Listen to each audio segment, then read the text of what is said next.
everyone to the September demo day. Thank you for joining us. I will get things started here. First, we're going to demo a couple new base product scan features. So these are in the scan module on the web. We've added lot check, which will allow you to scan or enter a lot ID, and we will pull back some base information about that lot as well as the inventory transactions for the lot. The print lot report is sort of a customer specific implementation. We'll likely hide that behind a toggle as it requires access to a local printer, and or we'll potentially make that an item where it would pop up a PDF and allow printing from the client. Not necessarily real handy on a scan gun, but anyway, that exists at the moment. Going back to the main module, another item that has been added is alternate work centers. So this allows you to enter a work order. Then it will give you a list of the operations defined on that work order. And if alternate work centers have been defined for those operations, you can change the operations to the alternates. So let me pop up the desktop client and kind of explain how this works. So the equivalent in Woe.e on the routing and scheduling tab would be, sorry, actually, I don't know that I'm aware of where it's done here. I know where it's done on the web. Right click in the work center. There you go. Thank you, Bill. So right clicking in the work center gives you an option for selecting an alternate work center. And then let me also bring up routing.e, which is where those are defined. So in routing.e for this part, oops, cancel out of that. The alternate work centers for a given operation would be defined here. So for example, on the inspect work center, operation 3, inspect and 510 were defined. So those are driving what shows up here. So again, that's just a scan gun operation, allows you to quickly make those changes that could also be made in Woe.e or in work order editing on the web. Beyond that, the next thing we wanted to show, we showed this early in the development cycle, but this has actually been released to production now. So there are a number of additional functions that are listed under scan now. The items that show up at the end of the list are driven by a new desktop form, Formstep E. So let me first bring that up and show how we would define a form. So the main idea here was to allow host-side creation of simple data input forms that can be exposed on the web.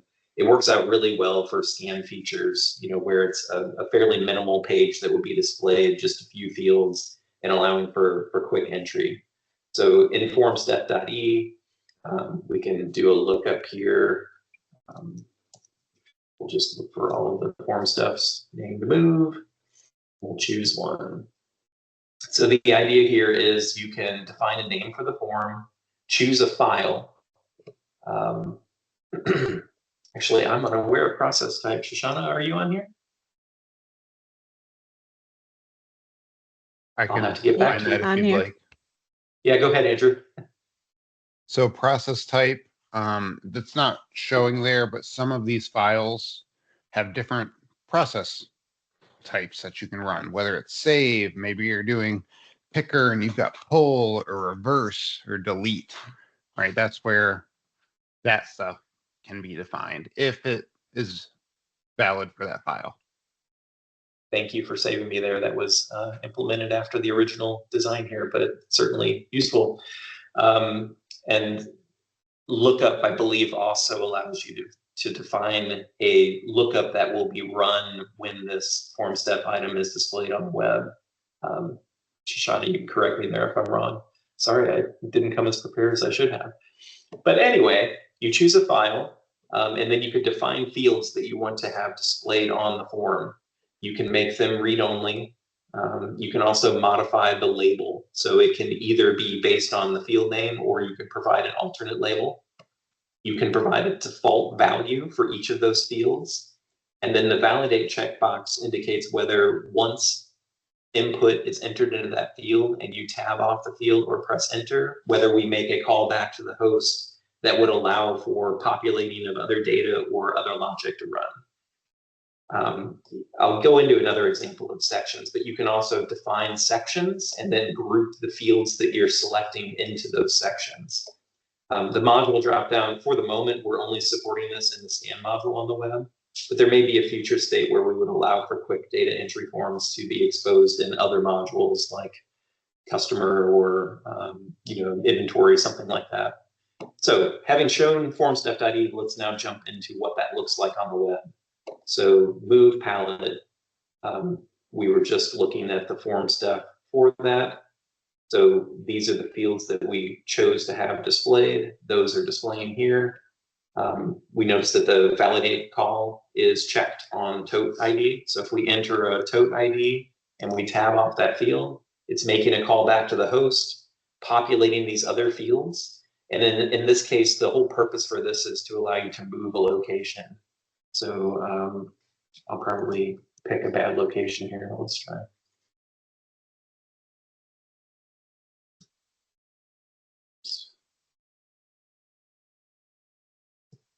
So then let me bring back up pallet 1. And that didn't work. Pre-blend, I think. We should have some error feedback there. Apparently it's missing. But we'll move this to pre-blend. And then we'll go back in and pull that pallet ID back up. And it's sticking in stock. Let me choose another one here.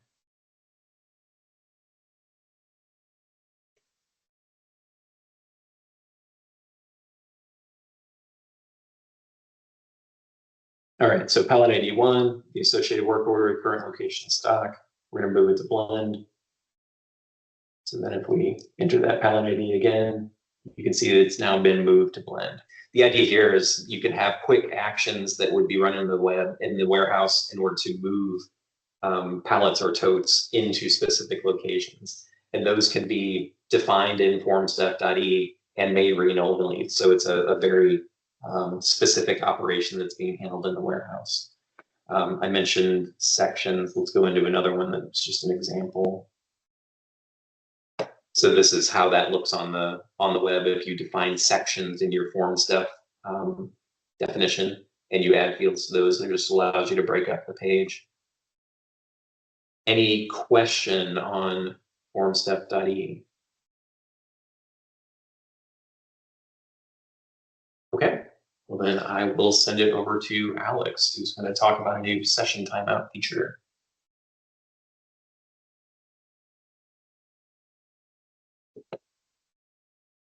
Okay, yeah, so we're just gonna discuss a quick new session timeout feature. So in Rover, in security.e, we now have the option to set a timeout in minutes here in the web login settings.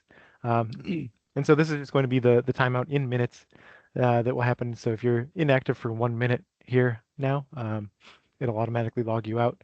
And we can support this for other host backends as well. So if we need to provide this elsewhere, we can do that.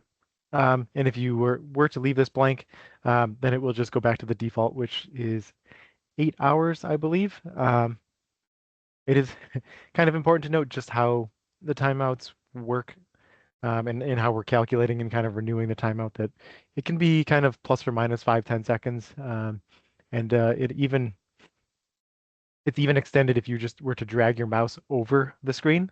So even if you're not clicking on something, we might be renewing that timeout otherwise. And there we can see we timed out. I hope that was about a minute. So not much more to that than this, but should help improve some security policies for some customers. I think to your point on the other host backend stuff too, the requesting customer is on another host backend. So we still ported that functionality over into Rover ERP here, even though the first customer I'm aware of to really be making use of this is not running Rover on the backend. So to Alex's point, fairly simple thing to introduce if you have a customer that needs to limit the session length of the users. Depending on their use case. Nice work, Alex. Yeah, thank you. Then Mike, I think we're sending it over to you. Sounds good. All right, see my screen okay? Yep. Cool. These changes are not totally ready yet, but Corey and I, a couple weeks back, were workshopping bringing ticket creation over into the customer portal. So when this moves, we'll have a new create ticket button showing above the ticket table. We have this right now defaulted to the same help text that the automated response system sends back, confirming ticket creation over there. So of course the idea here is, right, just put that template straight in front of the user.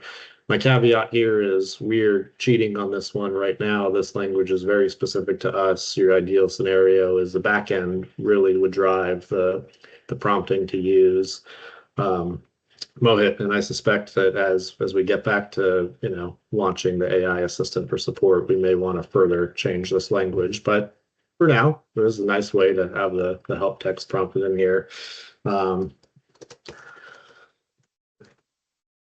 Put a title in real quick. I'm not going to change any of that. And create ticket, and we get the ticket created. So some, you know, remaining work to button up is having the table refresh just to show the ticket.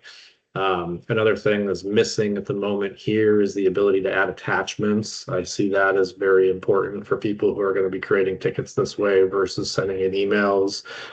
Since it is so easy to include the attachment with the email.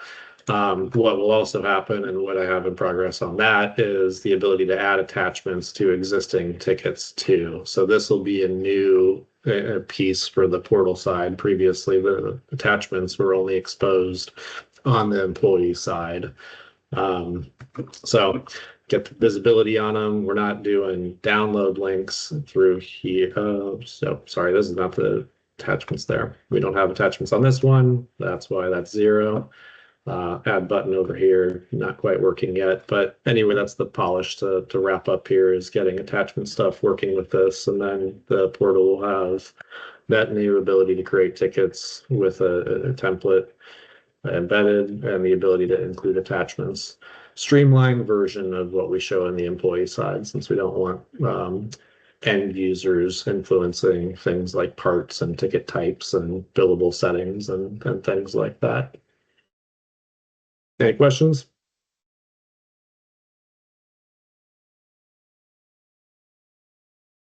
All right. Thanks, Mike. And we will close things out today, sending it over to Shoshana, who is going to show some related parts, changes that are being implemented on the portal. Yeah, let me get us in the right spot. So here, for context, this is the portal, the customer facing portal. And this is the orders tab. You can see there's a few options on top. So we can search a part. And when we click on a part, we're going to get this skeleton loading up. And this pretty much shows the related parts for the part that we specified. So this can be used if there are other parts required for the selection. And there's also a couple other features that are included. So here you see there's a selection required from this group. So you have to select at least one part from the group if you're going to add the original part. You'll see here there's this required text. That means that the part itself is required besides the selection. You also see that it defaults to a certain quantity. So that's also another feature that you can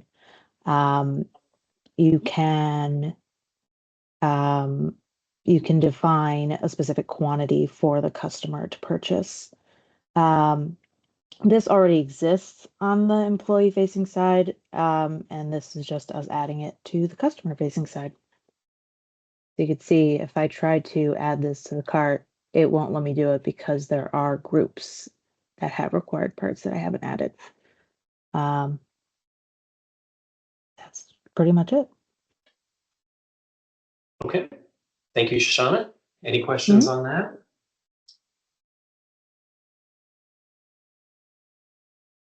All right. Any more general questions that we can answer?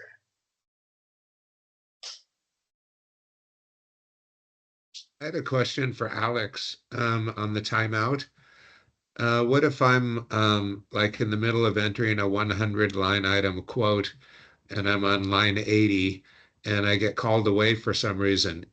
If I'm gone for too long, will it log me off and I lose all the entry in that quote?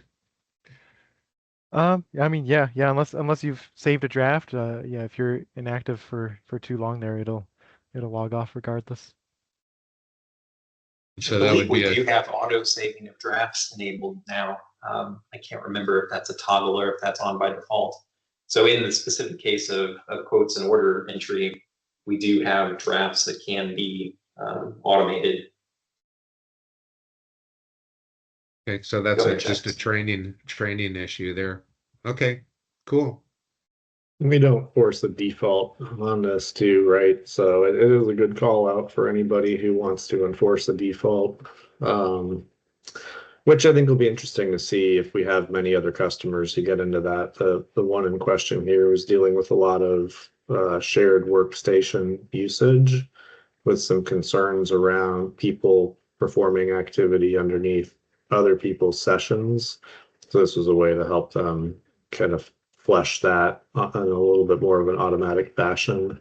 A thing that is like a side effect of it that I'll mention, because it's interesting, was because they weren't expiring sessions, they were also observing some of them becoming really stale and not properly refreshing when we would release new versions. So this also takes care of that, albeit as a heavy-handed hammer to the problem, right? But forcing the log out and the refresh login is also forcing a fresh fetch of the application. We did talk about some other ways to enforce that or better enforce that for persistent sessions, because it really shouldn't, be a thing that you should stay logged in for, say, a week and then be dealing with a stale version of the application. So interesting solution to that at the moment, but I see a way for us to have that persistent scenario to handle that too without issue. All right. Any other questions?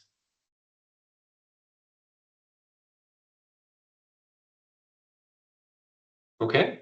Well, thank you all for joining us.